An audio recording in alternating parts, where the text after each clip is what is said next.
Hello, everyone, and welcome back to Financial Podcast. I'm your host, Olivia.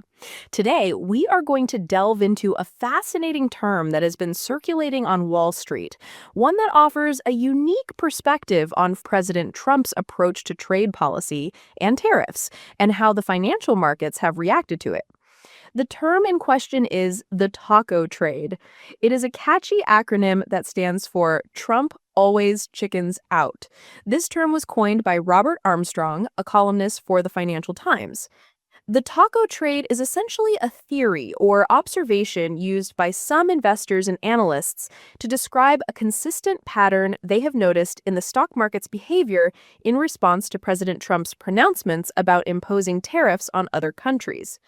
According to this theory, whenever President Trump would announce or threaten to implement significant import taxes or tariffs on goods from other nations, the markets would tend to react negatively.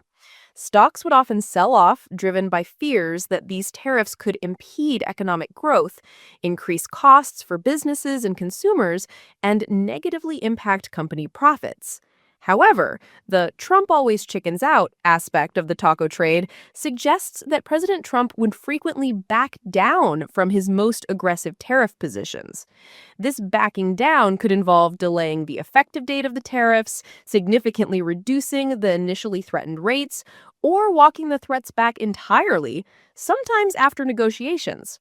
When these pullbacks or delays occurred, the financial markets would typically react positively, often rebounding sharply and recovering the losses they incurred after the initial tariff threat. This seemingly predictable sequence of events, threat, market drop, pullback, market rally, is what the taco trade concept highlights. This pattern has led some investors on Wall Street to devise a strategy around these announcements. The approach involves buying stocks during the market dips that happen immediately after a major tariff threat is announced. The expectation is that the market will rally once President Trump eases the pressure or chickens out, allowing these traders to profit from the anticipated rebound. This practice of trading around these expected reversals is precisely what the taco trade term was coined to describe. We can see several examples of this dynamic described in the sources. One instance involved tariffs against China. Initially, President Trump had imposed a very high tariff rate, cited as 145% on most goods from China. However, he later agreed to significantly reduce this rate. Sources mention the rate being lowered to 100% and then down to another number. One source specifies the tariff rate was lowered to 30%. Additionally, a 90-day pause for negotiations was agreed upon after the initial 145% rate was set. More recently, a similar situation unfolded concerning the European Union. President Trump had threatened to impose a substantial 50% tariff on EU goods, with an initial effective date set for June 1st. This threat was followed by a market fall. However, shortly after this threat, following discussions with EU leaders, including European Commission President Ursula von der Leyen, President Trump announced a delay in the implementation of that 50% tariff. The new deadline was set for July 9th, allowing more time for negotiations to take place. The markets, in turn, responded favorably to this delay, rallying after the announcement. When a reporter identified as Megan Casella from CNBC directly asked President Trump about the taco term during a White House press briefing on May 25, 2025, he reacted strongly. He called the question nasty multiple times and emphatically rejected the notion that he chickens out. He stated that he had never heard the term before being asked by the reporter. He even told the reporter, "Don't ever say what you said. That's a nasty question." President Trump defended his actions by explaining that setting initially high tariff rates and then reducing them is a fundamental part of his negotiation process. He argued that these strong initial positions, sometimes described as absurdly high, are necessary to bring other countries to the negotiating table and secure deals that are more favorable to the United States. He specifically used the example of the European Union, suggesting they would not have agreed to negotiate or meet if he hadn't first threatened the 50% tariff. He asked the reporter, "You call that chickening out?" when referencing his actions with China and the EU. President Trump maintained that his approach is not about backing down due to pressure, but rather a strategic tactic in trade talks to achieve better outcomes. He highlighted his belief that these negotiations have led to significant investment in the U.S., citing a figure of $14 trillion in committed investment. Although sources note this figure's basis has been questioned and appears artificially high, not fully verified by economic data. He also claimed that the U.S. economy was performing exceptionally well under his administration, describing it as the hottest country anywhere in the world. He contrasted this with his view of the country's state beforehand, claiming it was stone cold dead and that people didn't think it would survive. He reiterated his point that the question about chickening out was nasty, and emphasized that he usually faces the opposite criticism, that he is too tough.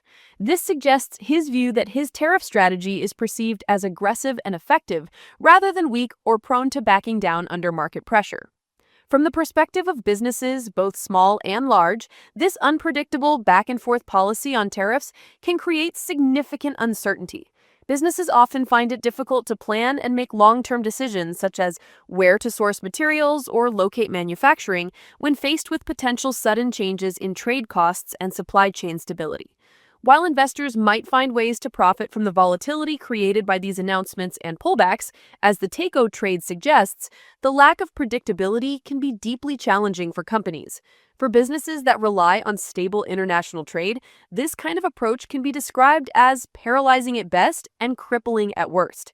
Market analysts and traders have noted that investors seem to be becoming more comfortable with this pattern of aggressive tariff threats, followed by subsequent pullbacks or delays. The mindset captured by the Trump always chickens out term appears to be gaining traction among more people. This comfort is partly attributed to companies demonstrating an ability to absorb the initial impact of the import tax hikes better than initially feared. The hit to earnings per share hasn't been as severe as some anticipated.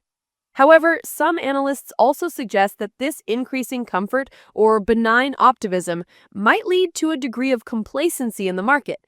This potential complacency could relate not only to the direct effects of tariffs, but also to broader economic concerns, including the wobbly fiscal outlook for the U.S. government's growing debt.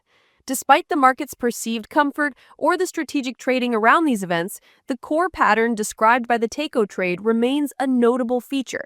Significant market movement continues to be tied to President Trump's tariff announcements and the subsequent adjustments he makes to them. The world, including investors, businesses, and trading partners, continues to watch closely for the president's next moves on trade policy, anticipating whether the pattern described by the takeout trade will continue to hold.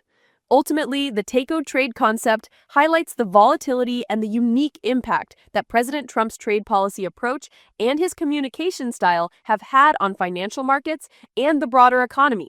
Whether viewed as a shrewd negotiation tactic or simply backing down under pressure, the pattern it describes has certainly become a significant and widely discussed feature of this period in international trade relations. It reflects how markets interpret and react to unpredictable policy swings. Thank you for joining me on Financial Podcast for this exploration of the takeout trade. I hope this deep dive has provided some valuable insights into this unique market phenomenon and the dynamics surrounding President Trump's tariff policy. Don't forget to like and subscribe for more financial content and analysis. See you next time.